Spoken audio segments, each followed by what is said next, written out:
Good evening, everyone. How's everyone doing? Good. We are going to go ahead and get started. Thank you all so much for being here. First of all, I would like to acknowledge a few people before we get started. Mr. Arthur and Ms. Joanne Rogers. Thank you all so much for what you and your staff have done with the VAPA Center as well as 9829 Studio Gallery. Everyone, please give them a hand. Thank you so much.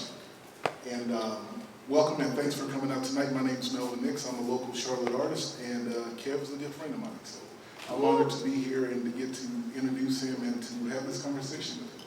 So thank you all for being here. We're going to go ahead and get started. I'm going to introduce Kev. The first time I met Kev was very interesting.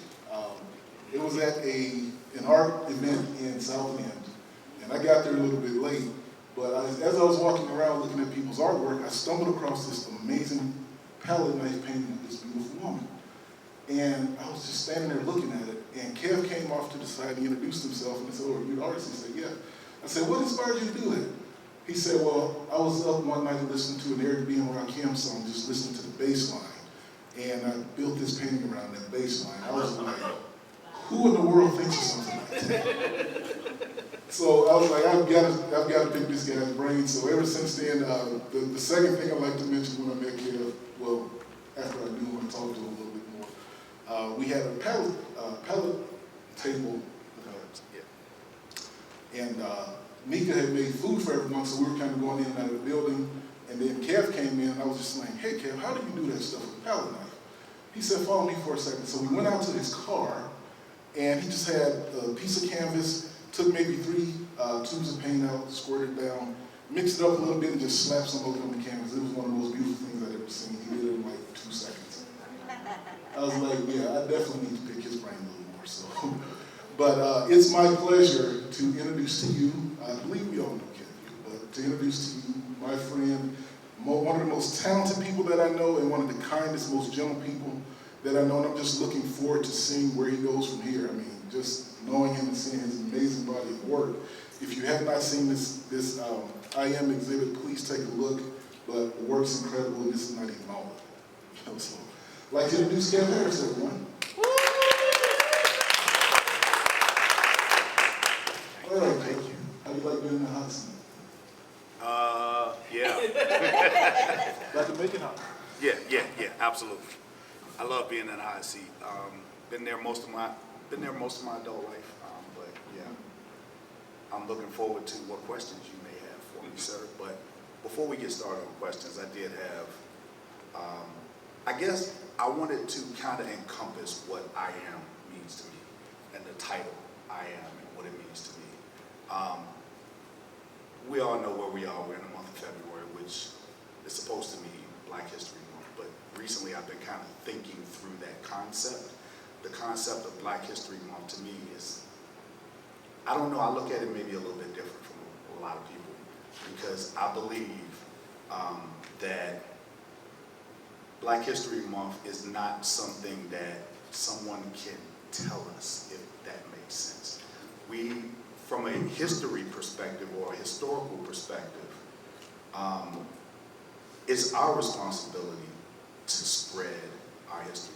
It's our responsibility to encourage our children and our future generations on the power and the dynamic nature of people of color.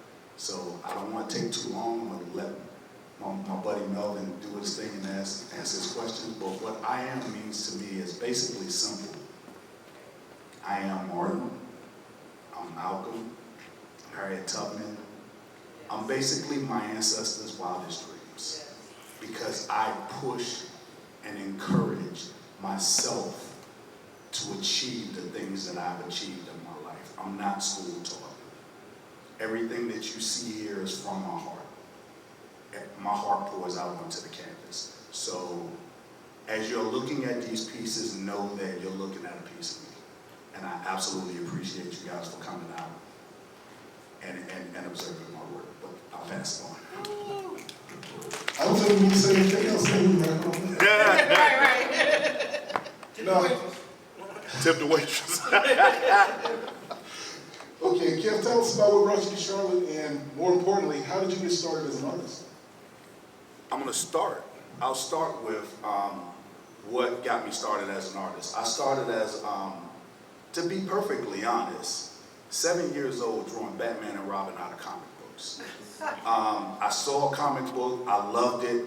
I saw one of those, I don't know, I may be dating myself, but back in the 70s, there was this little thing going around in magazines for art school. If you drew it and sent it back. So I drew it myself. I don't know if I ever sent it back, but I drew it every time I saw it. Everything about me from the age of 7 years old up until adulthood pushed me to be an artist.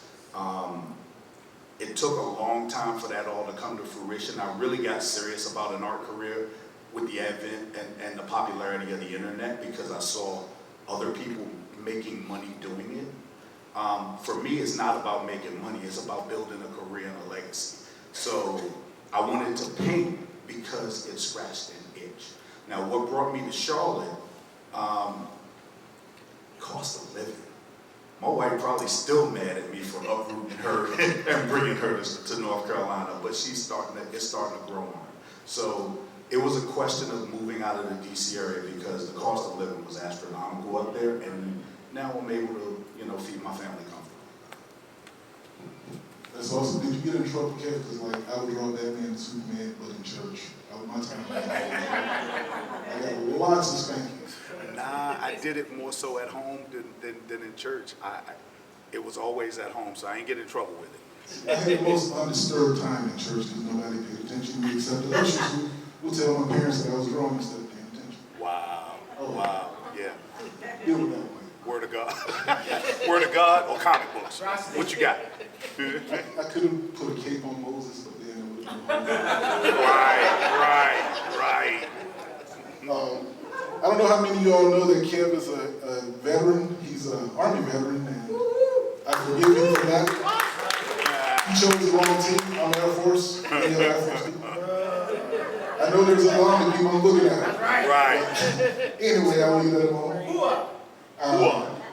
Kev, as a veteran, did you do any art when you were in the military? Did anybody ever commission you to do anything? Did they discover, hey, this guy can do more than what your Army job was? Tell us about that. Well, not commissions. When I was in the Army, I was stationed in Germany when my fellow soldiers discovered that I had this gift.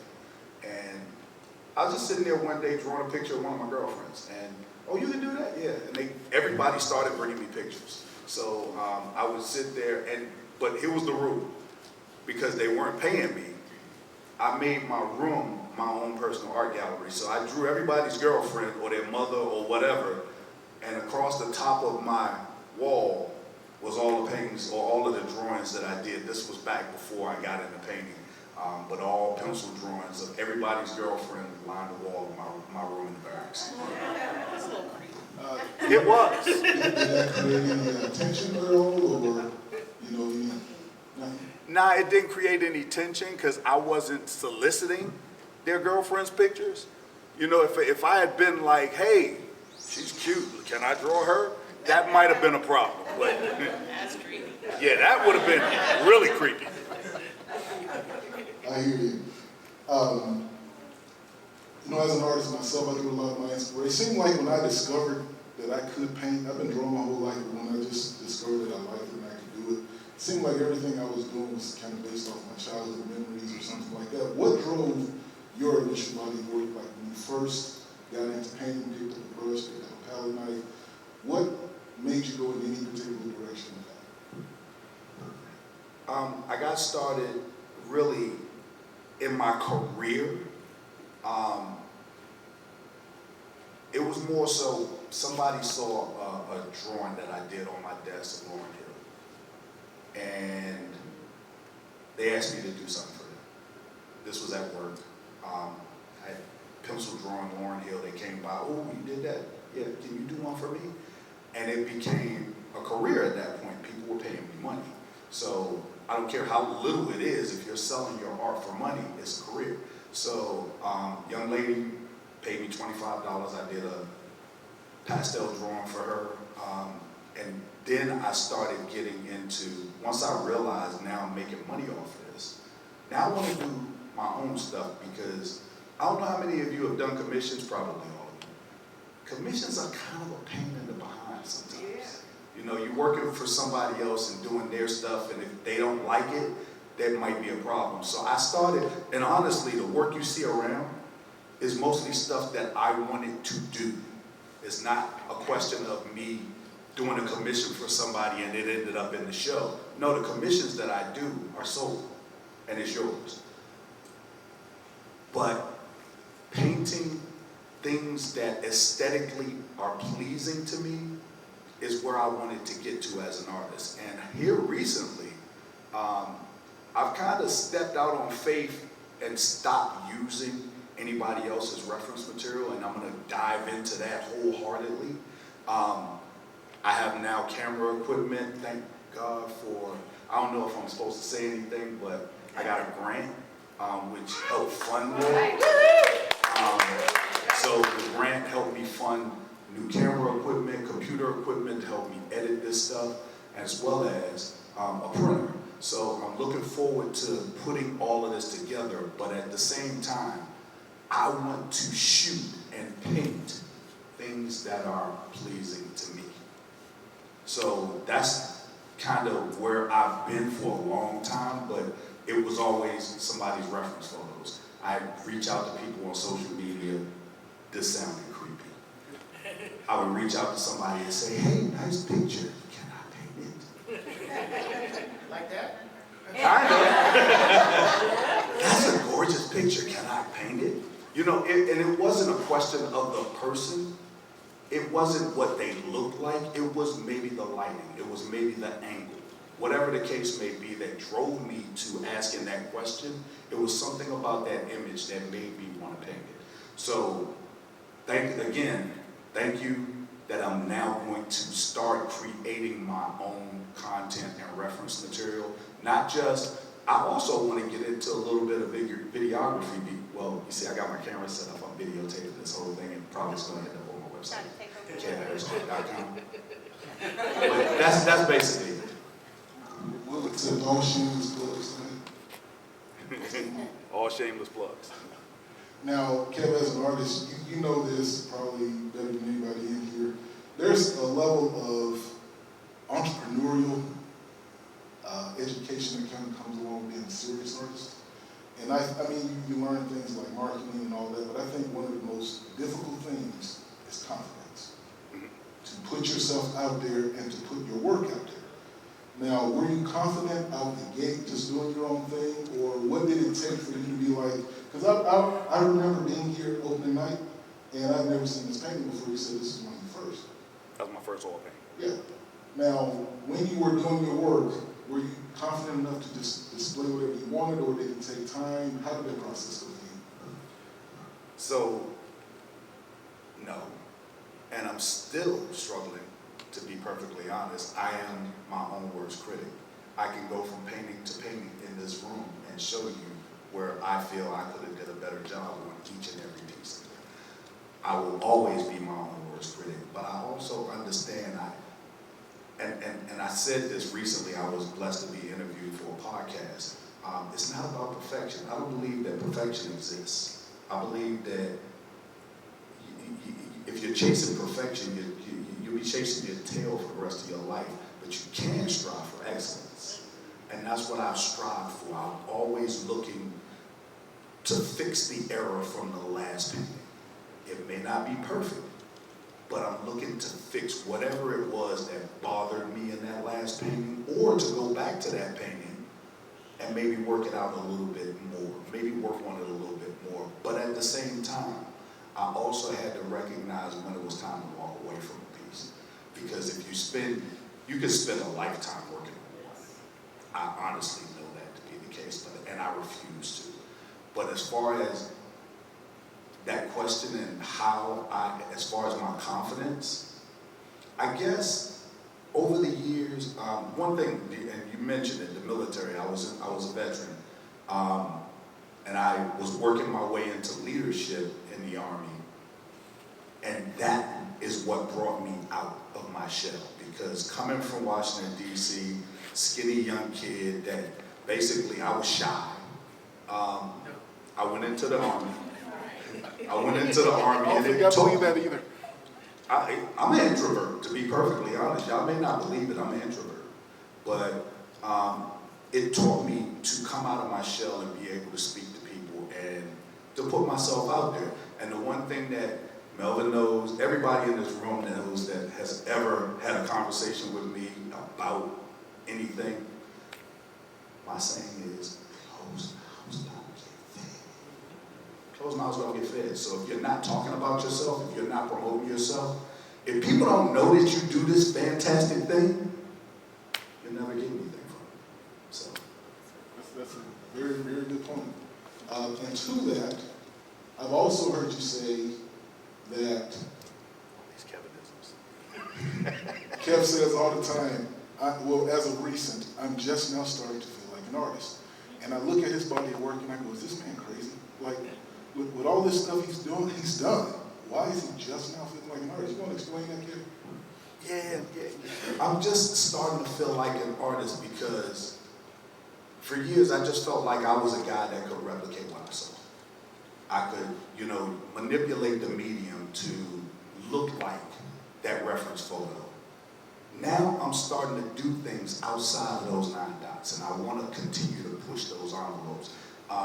One of my really good friends, and I promise you, one of my greatest inspirations in this Charlotte area, from spending a couple years sitting next door to her in Clearwater Artist Studio, Barbara Ellis is in the building tonight.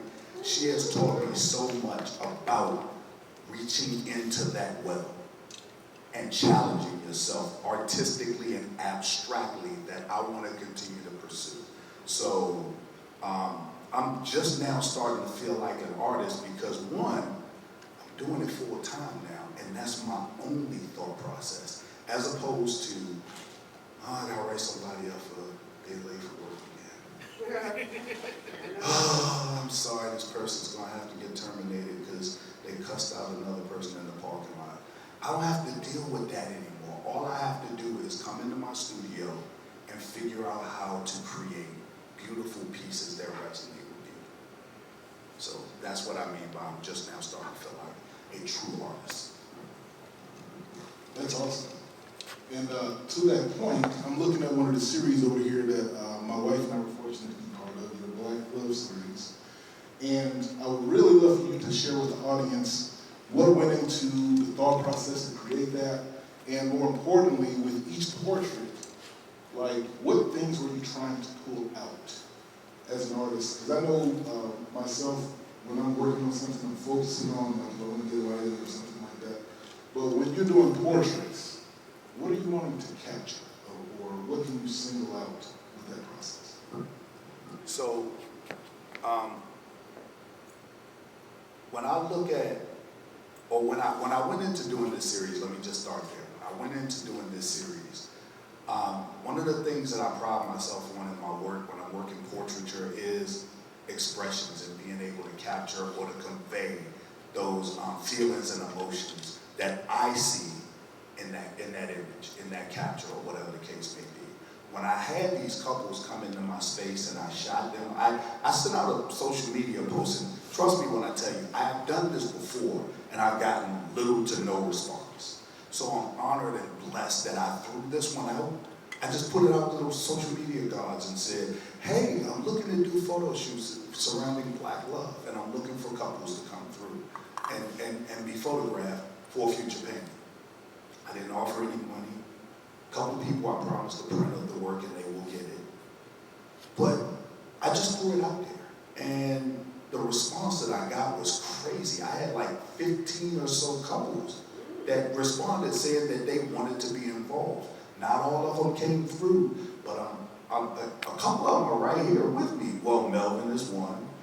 Miss Arsena back there, her and her friend came through and posed for me, and I painted them. They're up on the wall over there as well. One of my good friends that used to work with me in the DC area from Verizon, him and his wife drove up from Charleston to pose for me. What? So just being in that position to be able to, because I guess now I can wrap my mind around the fact that it's because of my body of work, the work that I have produced over the years that I posted on social media. Social media was kind of what made me confident that I could do something in the art world, because once the internet came about, you can sell work on the internet. So putting my stuff out on social media has been a godsend, and now people see that body of work, see me build that body of work over the years. When I throw that post out, when I threw it out, people came through and I'm honored. So yeah, that's a beautiful series. And I got to see you working with some of those, but yeah, came out really well. Speaking to some of your other work, you've done some pieces in regards to social change. Like, you and I talk all the time about the news and things that are going on with, like, the police and just cultural things, what's going on in our country, especially being veterans. Now, as artists, we also have the ability to impact and affect social change. So, to that point, how do you feel we can make a positive impact as artists? Or how can we channel our energy when we see the things on the news that get us upset, or the situations where most people don't have a voice? How can we as artists channel that energy to create something positive or to get something positive started? So I'm going to start off with, in the beginning, when I first started posting on social media with my artwork, I want to say I was one of the first ones to start really heavily using hashtags. And the hashtag that I was using at the time was art is therapy. And I spelled is incorrectly on purpose. I spelled it I-Z. So I would post every painting that I would do, art is therapy, because it was therapeutic to me. It was a way or a means for me to remove myself from those angry moments and just go down into my space and just create. Now, over the years, I've been blessed to be asked to do socially relevant art pieces. One of them, I believe, is around here somewhere, if I'm correct. There's one around the corner back here, where I did one that's titled I Can't Breathe. That was after George Floyd. I believe that as artists, we have a responsibility to speak to the changes that are needed. We all have a means to do so because we have an audience. Once you start getting followers and what have you, you need to recognize and understand that people are following and listening to what you're saying. As a creative, they want to hear from you. So what I've found, and I need to sometimes leverage the impact of what I'm saying and what I'm putting out into the world while taking into consideration my piece, if that makes sense. I found myself for a long time on social media pulling away from art and diving further into that abyss that kept me in an angry state instead of a creative and positive and impactful place, if that makes sense. So instead of trying to be a social justice advocate for change, I want to let my work speak to those aspects, if that makes sense. I want to make sure that I'm putting out work that highlights the beauty that I see in the world around me. And this is, again, the whole concept and the premise of I Am. Being able to look around this room and just see all different shapes, colors, different abstract pieces. I am abstract. A person that travels. I'm a person that, reads comic books. I like beauty. I like nature. I like all of those things. And I want my work to speak to all of those things. So being an agent for change in a social space may just be tell your story. and let people see for themselves what you are. I find that right now we're fighting a battle to prove that we are not what they say we are. So be you, do you, and make sure that your story resonates to people however you need it to resonate. If that's angry, then it's angry. If it's peaceful and loving, then it's peaceful and loving. But do you. I love that, especially when you said artist therapy, because I think part of that process of even just dealing with your emotions is putting it on canvas. That's much better than, sometimes you don't have the emotions together, sometimes you just can't tell the right people. Absolutely. When you put your artwork out there, it's going to fall. Absolutely. Good. All right, a couple more, and then I'll get you off this hot seat. Okay. What are some things that inspire you? Are there artists that inspire you? I know that inspiration changes from project to project sometimes, or whatever mood you're in. Can you say what are some of the things that bring you consistent inspiration that you have?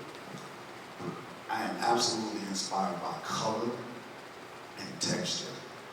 There are a lot of artists out there that I love their work and I follow them and I look at what they do, and sometimes I use it as a catalyst for moving forward. I want to be inspired not necessarily by a style or subject matter. I want to be inspired by excellence, if that makes sense. I want what you're doing to resonate in my soul to the point where I don't want to paint like you, but I want to create such a body of work that, or such an amazing painting that I get that type of love, if that makes sense. I want to make sure that right now, the series or the pieces that I'm working on, the way I'm seeing it, this is my legacy work right here. The work that you guys see right here, this is me building. This is me learning and trying to get to a place where I'm comfortable and confident as an artist. The work that's moving forward, whoo, okay. But speaking of past art, Kev has had one of the coolest places in the world to display a selfie that he made. He's talking about your art board that you won. Seeing Kev throughout the city, it was the coolest thing ever, but definitely have to ask you about that. So what inspired that piece? What inspired you to make that entry? And then tell us about what it's like being not only a winner of Art Pop, but now being a part of the board and things of that nature. So the inspiration for that painting came about because, my mom died of throat cancer. And at the moment that I took that picture, we were doing, the NFL was celebrating like cancer awareness. Everybody was wearing pink. And I decided to shave all my facial hair off. The painting is over there, you can see it. Everything was gone. My wife said to me, "You look like a child molester." Don't ever do that again. But that's where the photo came from. And then I sat down and I painted it. And I actually loved the painting. As a matter of fact, I posted the painting on social media and I got the most response that I ever had from a painting. It was like, wow, everybody loves that one. So fast forward to, it's time to now submit for Art Pop, which I've been trying to get into for a few years. I kept asking all my Art Pop friends, Mr. Arthur, what do I need to do? Hey, can you help me format this? Dude, what are they looking for? So finally, I said, you know what? I'm gonna narrow it down to a couple of paintings. And I narrowed it down to that one, and there's another one around here on my music series.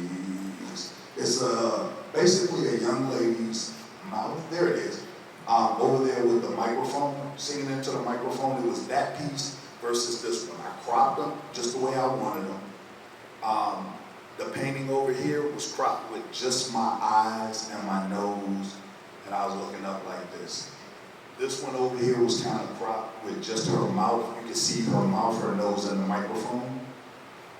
And I asked a few different people. I said, which one of y'all think? Asked Joanne, me, and Arthur. I don't know, did I ask you to Joanne? Yes. I asked all of them, I said, which one of y'all think? They all chose that one. chose that one. I was like, all right, if I'm going out on my shield. I'm going with the one that I feel. I went with that one. And to this day, whenever I get on the phone with Espy, he still gigs on me about that. It's like, you the man, you chose to put your face all over Charlotte. But that's how that came about. I decided, against everyone's better judgment, that was the piece that I was submitting for our pop. And God bless it. Oh, the rest of it. So being in art pop was insane. It was incredible. Like the first month that after we got announced, I was on the news. I've been on the news so many times over the last year, it's crazy.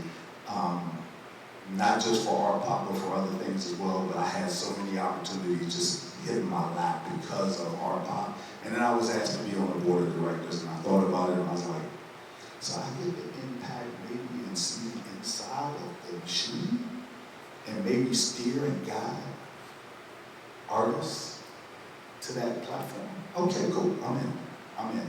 And it's been such a blessing. I've actually been blessed to be involved in a lot of those different projects, a lot of behind the scenes discussions that, yeah, I'm proud to say that I've had an impact. So, yeah, that's been an amazing experience. Awesome. Last question I'm going to ask you, what advice would you give a becoming artist, as well as any contemporaries that that you share with, what have you? I know one thing that you share with me all the time, but I'm not going to say it. I'm going to say it. You know I'm going to say it. Just paint, damn it. That's something that I say all the time. It's basically, we spend so much time in our head thinking about what we should paint, what it should look like, what we should do, this and that. Just paint. The more you paint, the better you get. The more you do, the better you get. Whatever your platform, whatever your media, whatever you do, the more you do it, the better you get. So whatever that means to you, just do it. That's my advice to anybody that's coming up, anybody that may be struggling, whatever the case may be. I have a long way to go. I got so much more work in me, and guess what? I'm gonna be just painting it. All right, do we have time for Q&A? If anyone in the audience has a question, they will take a couple minutes, 2 or 3 questions. Oh, Lord. Yes. I'll bring the mic back. Had a small room today. Is that rich? Okay, Kevin, you have worked on mixed media, oil on canvas, oil on wood, oil on linen, oil on board, pastel on board, charcoal on paper, pastel on board, mixed media on canvas, colored pencil on acrylic, collage on canvas, oil study, oil on canvas piano. So, using your own words, what's the next medium which is in its weight to be scratched that you have not scratched yet? Well, I've scratched it, but I want to dive in further. I've actually done one sculpture in my life. I want to do more. I've also done a couple of linoleum cuts for printmaking. I want to do more of those. But one thing that anybody that knows me knows, I like to be challenged. One of the things that drove me to palette knife painting was I was bored. I was doing a lot of pastel work, and then I started working on oil paints, and then I wanted to do something more. I'm trying to get texture. How do I get texture? Oh, give me a palette knife. Let's try that. So I like to be challenged. I want to push the envelope and do more and more and more. So those are some of the things that I'm going to start working on in the future. Any other questions? This is easy for me. I can just stand here. Oh, my God, Rich. So, Kevin, you talked about trying to create your own reference material using photography, videography. What is the #1 reference thing you want to capture? What's your ideal thing for your next reference material?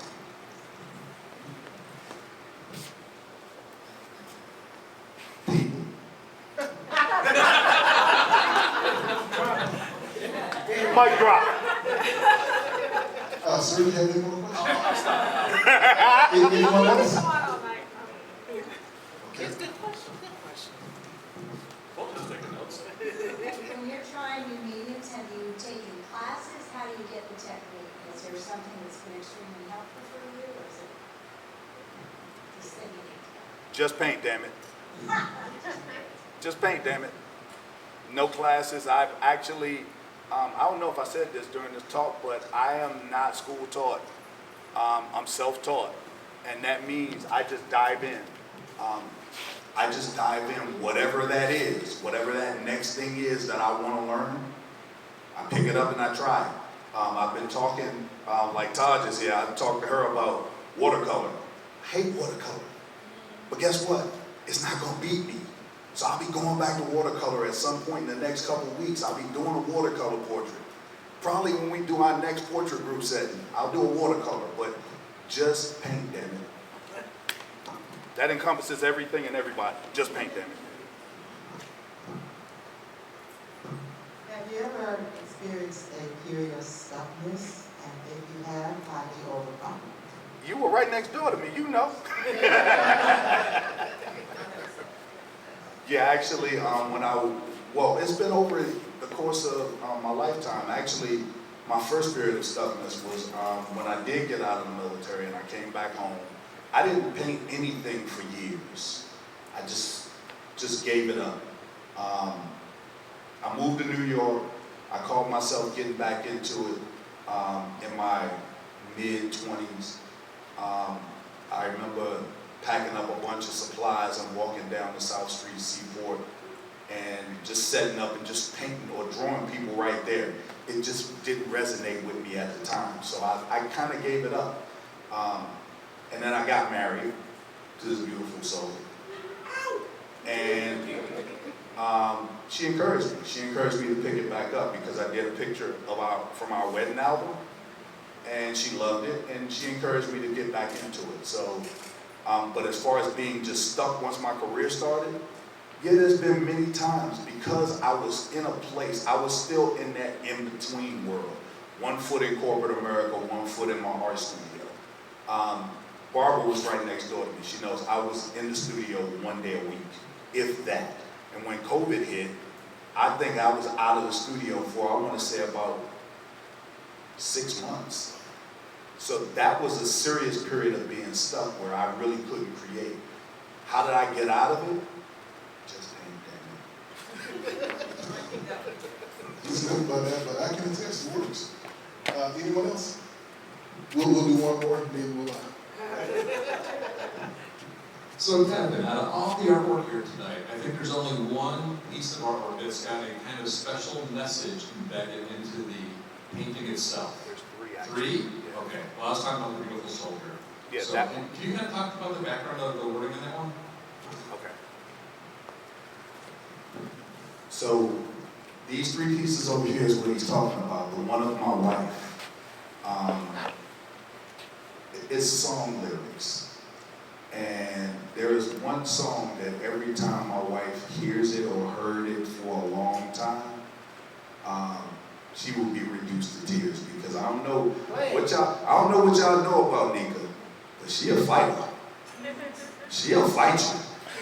So the song was Yolanda Adams, "The Battle Is Not Yours," because she has had to teach herself over the years that sometimes you ain't just gonna fight everybody. Sometimes they might whoop you. There's also, though, another one of my grandchildren with another song. I'll let y'all go read it. And then a portrait of me. So that one of my grandchildren is Friends. You got a friend. And then the one of me, when I painted that one, and the reason it's got the red dots around it, is because I was thinking of that. I was going by the river in a little tent. So when I don't know, I'm one of the. I don't know if I'm rare. Music inspires me. Music pushes and drives me, and I love to paint with music playing in the background. And I'm real strategic about what I play. The music that I play while I'm painting has to kind of resonate with me. It has to do something and soothe me, my soul, my spirit. Sometimes you'll hear me playing Miles Davis. Sometimes you hear me play Lettucey. I'll go back and do some 70s and 80s R&B, you know, love songs, but it has to kind of calm. I paint from a place of calm and okay. I don't. I paint from a place of Metallica and Slipknot. Gotta feel it. I had to feel it. Anyway, Kev, thank you so much for allowing us to pick your brain and just to hear from your mind what went into this amazing body of work. And just as an artist, we are appreciative of being able to talk to you now while you're still alive and giving your flowers now. But we can't wait to see where you're going from here. I can't wait either. Who posing? Everybody. All right. So everyone, please give Kev Harris a wonderful round of applause. Thank y'all so much. I think we have a music selection. Come on. Yes. You take them off of here? Huh? You take them off of here? Yeah, we're gonna pass the plate. We're gonna pass the plate around a little later. Introduce yourself. Yes, we are going to have a music selection by a very special artist here in the VAPA Center. Real quick, the first time I heard this artist, my wife and I were hanging out real late at night at a common market in Plaza Midwood. The least likely place we thought we ever would have heard the music coming out of that alleyway that they had there. It was just beautiful. We were on the inside just hanging out, and we heard this music coming from out of nowhere. We were like, where is that coming from? So we walked out this little side door. I mean, there were smokers and everything, but we went out the side door, and she was back there just playing this music, and it was just amazing. So I'd like to introduce to you all a very special singer, songwriter, and recording artist, Arsena Todd. Thank you so much.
mentioned my ancestors' wildest dreams, right? And I really like that look. I added it to the song I'm going to play for you called Permission to Thrive. And I wrote the song, and I think it fits for you as well, because I feel like as an artist, it's a challenge sometimes to get people to understand what we do professionally. And a lot of us here are artists, I see. So I wrote this song just giving permission to thrive, which I see you as thriving, which is why we're here tonight. And so there's a part in the song where I take a moment to envision what thriving looks like for me, so I encourage you to do that during that part. It might look different for you, but that's how it looks for me.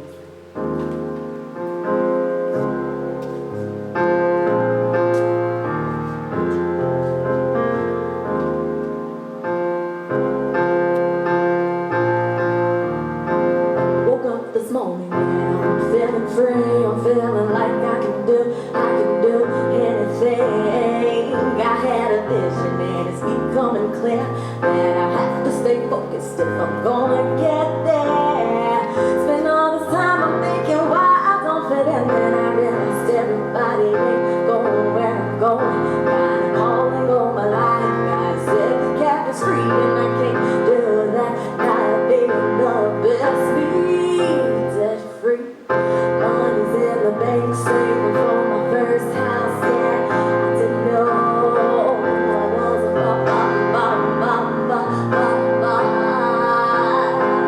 This is permission to thrive.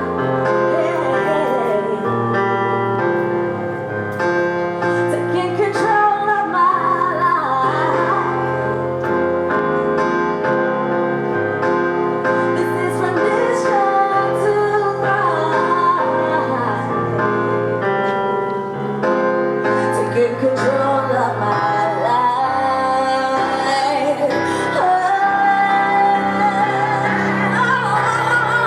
Woke up this morning and I'm feeling free. I'm feeling like I can do anything.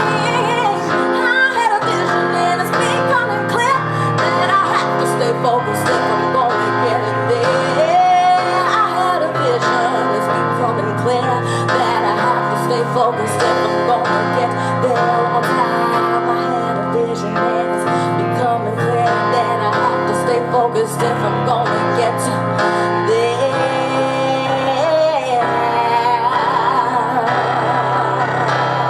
This is permission.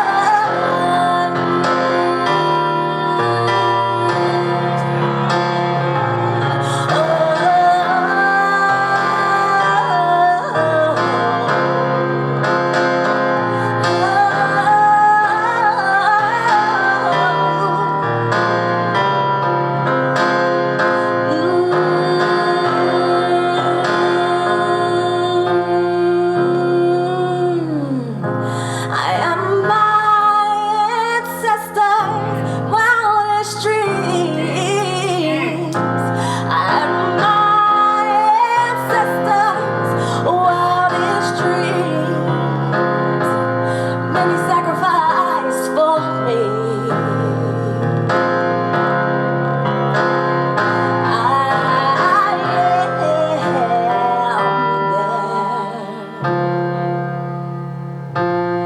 Their legacy.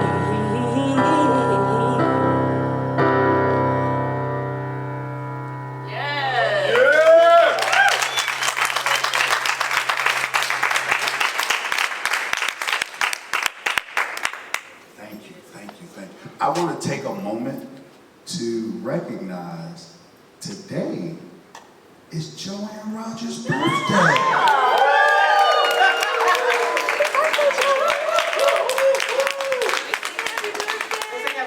So the gallery owner and curator, her birthday is today. We got some other things planned for her in the very near future, and we'll take care of that. But I wanted to make sure that we did not leave here tonight without singing a little happy birthday to her. Y'all ready? Yes. With Kiwi in, let's see.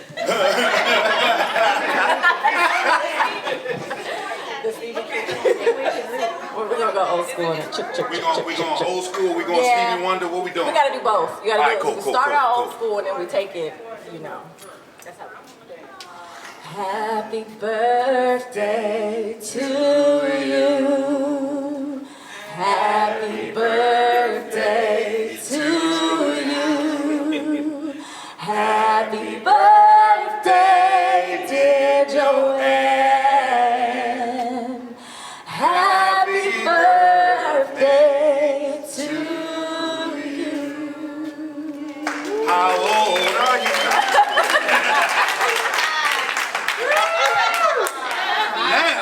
Birthday to you. Happy birthday to ya. Happy birthday. Happy birthday to ya. Happy birthday to ya. Happy birthday. Happy birthday. Happy birthday. You sound good, Kat. Happy birthday.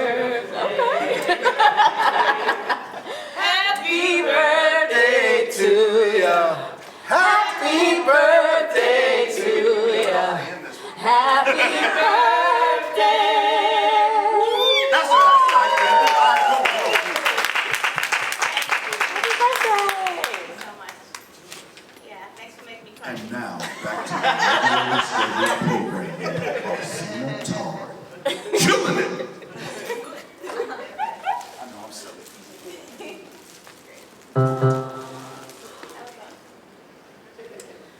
You want me to do another one? If you could, if you Absolutely. won't mind. If y'all help me with this one. So this song is, I was being a little bit of a smart aleck when I wrote it. Oh, Lord.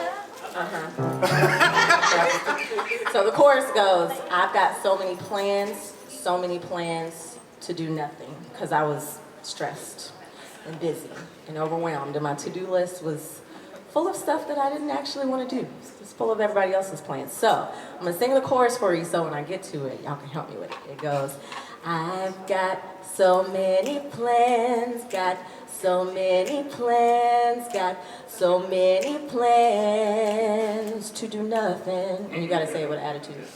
To do nothing. Y'all got it? Got it. It don't work without the neck roll. To do nothing.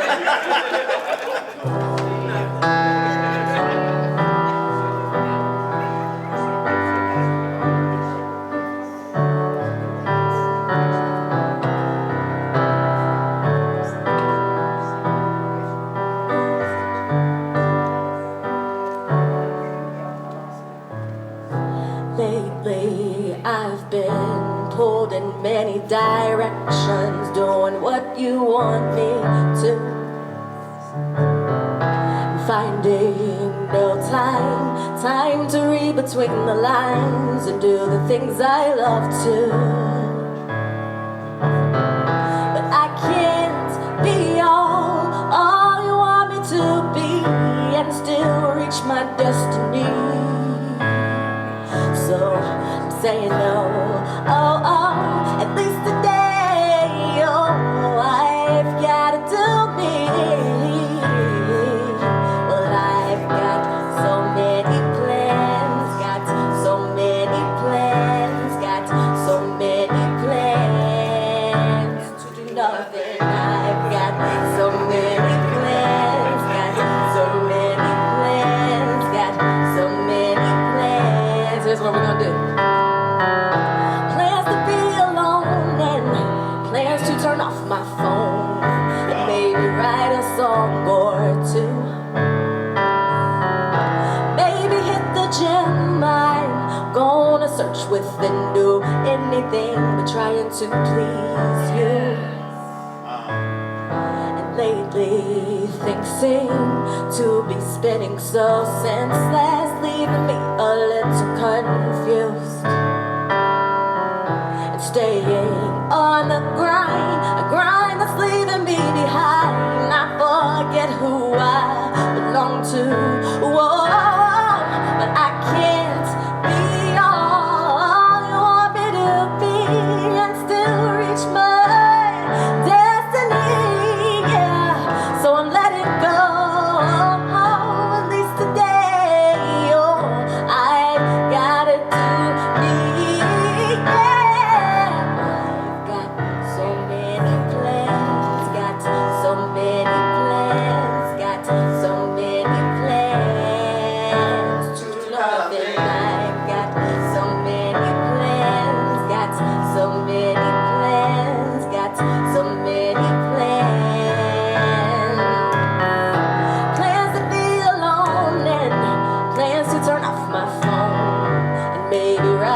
song or two. Baby, hit the gym, I'm gonna search within, do anything but trying to please you. But today's my day, I'm not going anywhere, I'm not doing anything. I won't have much to give if I'm running all around, being who you want me to be.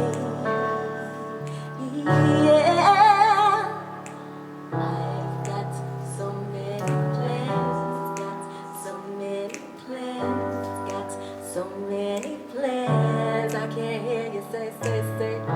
Got so many plans. Come on, let's say so many plans. Come on, one more time, yeah. Oh, I've got so many plans. Got so many plans. Got so many plans. I've got so many plans. I've got so many plans to do nothing.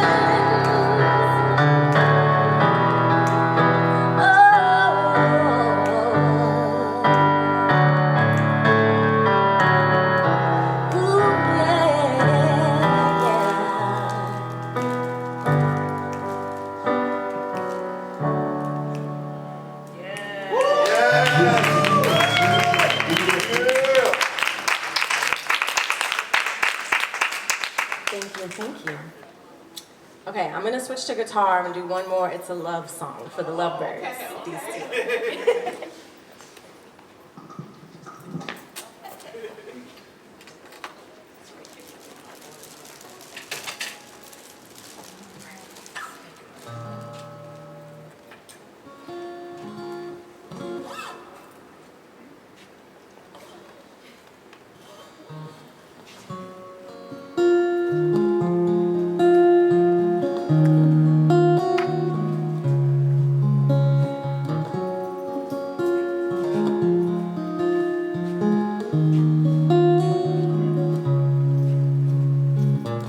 Loving you is easy 'cause you're beautiful, and making love with you is all I wanna do. Loving you is more than just a dream come true. 'Cause everything that I do out of loving you, la la la la la, la la la la la, la la la la la.